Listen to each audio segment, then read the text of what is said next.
აჭარის რეგიონში მცხოვრები უსინათლო მოქალაქეებისათვის ხარიტონ ახვლედიანის სახელობის მუზეუმში დღეს გამოფენა გაიხსნა.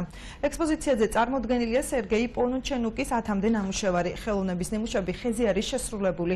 უსინათლოების განმარტებით მსგავსი ტიპის პროექტები ქვეყანაში იშვიათობას წარმოადგენს, რაც მათ საზოგადოებაში ადაპტაციას აფერხებს.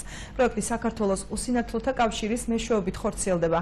ნახატების ნახვის შესაძლებლობა დამთვალიერებელს კიდევ 2 დღის განმავლობაში ექნება.